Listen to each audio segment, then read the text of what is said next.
Okay, good morning everyone. A very intense storm struck our region last night, impacting every corner of ComEd service territory. There were reports of 10 tornadoes on the ground at one time.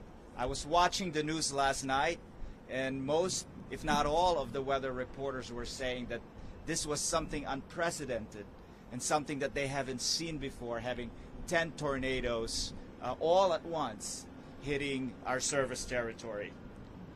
So in the immediate aftermath of the storm, some 430,000 ComEd customers experienced outages.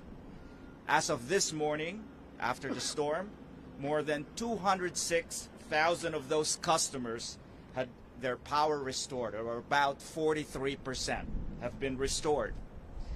While we are still assessing storm damage to the region's power infrastructure, especially now that we have daylight, ComEd crews are working around the clock to bring all customers back into service. So to our customers, if you are experiencing a power outage, report it immediately by calling 1-800-EDISON-1. Again, that's 1-800-EDISON-1, or by visiting our website, www.comed.com. Again, ComEd is working around the clock to bring all our customers back. I thank our customers for their patience and understanding, and I thank our ComEd staff for their dedication to meeting the needs of our customers. At this point, let me turn it over to Dave Perez, our Executive Vice President and Chief Operating Officer, for more information on the specific process by which we restore customers. Dave? Thank you, Gil. I want to echo Gil's remarks in thanking all of our utility workers, all of our employees, all of the first responders that are on the ground, sacrificing and making sure that our communities, our customers are all restored safely. That is the most important thing that we could focus, an outcome that we are so proud of at ComEd, is that we do it safely and we do make sure that we restore first all of our police, fire stations, then we look at hospitals, nursing homes, and then critical infrastructures and utilities like water plants, pumping plants, and all other critical infrastructure in our communities. We expect to have 80% of our customers restored no later than Wednesday, July 17th in the evening, late evening. 99% of our customers will be restored by Friday, late evening. ComEd crews will be working 24/7, focusing first, like I stated, to make sure that we bring up all critical infrastructure in the communities. We have opened joint operational command centers in the municipalities that were hardest hit by this unprecedented storm. That's Joliet, Streeter, University Park, and Freeport. We are putting every available resource and team member into this response.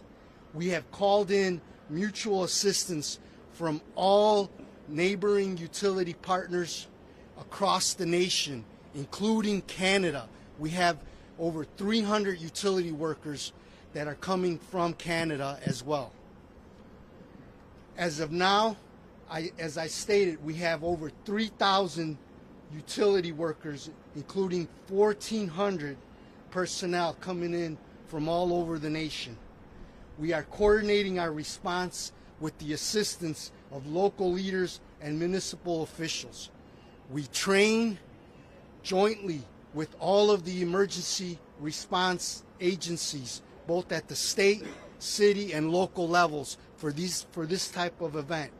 The teams are prepared and will do the best they can to make sure that we restore all our communities back to normal. Thank you. Before we take questions, I would just like to thank Governor Pritzker. As Dave said, we imported some Canadian line workers, and yesterday he issued a letter to the U.S. Customs and Border Patrol to facilitate expediting the Canadian crews and the border crossing into our service territory. That's the reason why they can start and begin working with us today. We are mindful of the heat and humidity in the forecast and at risk of some more, albeit probably lesser storm today, but all hands on deck here at ComEd, and our teams are, as Dave said, highly trained, and we are going to make sure that we are going to be restoring power as safely as possible. Now, to our customers, one very, very important reminder: if you see a downed wire, stay away from it. Assume that it is energized. Call us at 1-800-EDISON-1 or through our website, report the downed wire, and we will address those situations immediately. Thank you. We're now ready to answer your questions.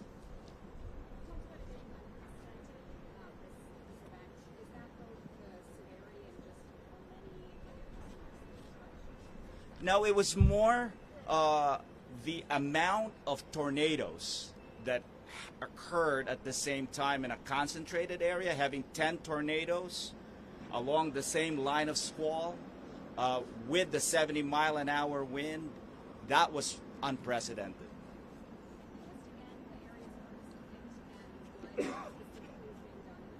Yeah, Dave? So I stated the hardest hit areas were Joliet, Streeter, University Park, and Freeport.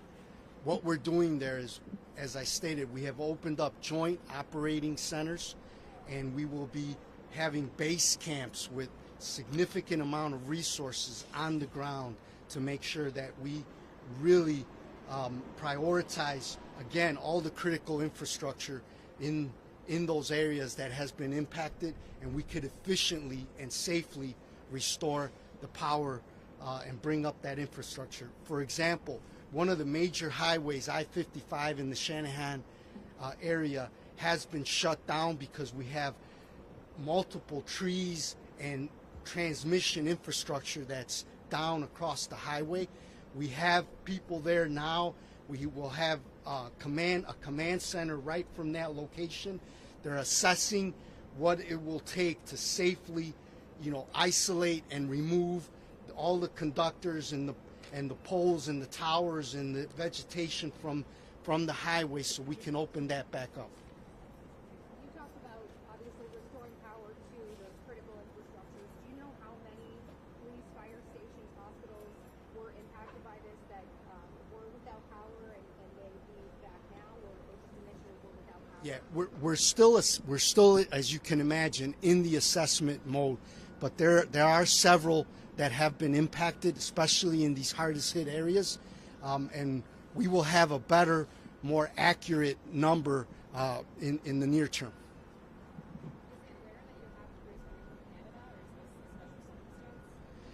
When times like this we've been preparing. As you know, this is the third day in a row where we're responding to major storms. We've been evolving and pivoting to make sure that we have all of the resources available. So last night, when we saw this impacting our customers and communities, we reached out to whatever available resources were out there so that we can get them here as quickly as possible to have the impact that we know we need to have on our communities. The majority of the damage assessed so far, has it been a result of downed wires just due to the wind? Has it been trees on wires? No. What's been the biggest impact? Yeah, it's as you can imagine, we're right in the middle of the summer. The trees have the heaviest vegetation on them. It's been more from the tornado, the more than 75-mile-per-hour straight winds that have taken down trees and branches and caused impact on our overhead infrastructure. Nicole, can you give us any color on what your crews are seeing to Dave's point? Any specifics on what conditions they're experiencing with vegetation and down equipment? Yeah, the down equipment and the infrastructure that we're seeing, the damage has been significant. Like we mentioned, were 10 simultaneous tornadoes that struck our area at the same time. So that is the unprecedented part. The damage that we are seeing is down wires, damaged poles. As Dave has mentioned, on I-55 in Shanahan, near Shanahan, we have 2 of our transmission towers that are down with our very high voltage wires that are our conductors that are across the highway. So we've had to shut that down for safety purposes and also for cleanup purposes as we're continuing to assess. Even within that infrastructure, we have about 16 high voltage poles that are down as well. So we are seeing a lot of infrastructure damage with poles, with wires, some of our transformers that are on those poles as well. So we're asking our customers to please stay away from those poles, those wires. Assume that those wires are energized. In the event they are, they need to definitely call. Don't make the assumption if they're energized or not.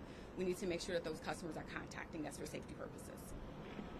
Out of curiosity, when is the last time that we saw something so severe as far as the number of customers impacted by a storm? Yeah, August 2020 is when we've seen it in our territory, but with climate change, we've seen it throughout our nation.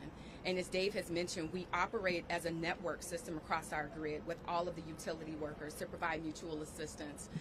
Back in 2020, we saw significant impact in pocket areas, very similar damage, very similar infrastructure. So since that time, we have been doing a lot of work to rebuild our infrastructure and to have more resiliency on our system. We have 4.3 million customers, and sometimes more than that. So when you think about the magnitude of customers that were impacted during the storm, it was significant. But we also had a lot of customers that were able to keep their power and to stay on because of the investments and the resiliencies that we've had.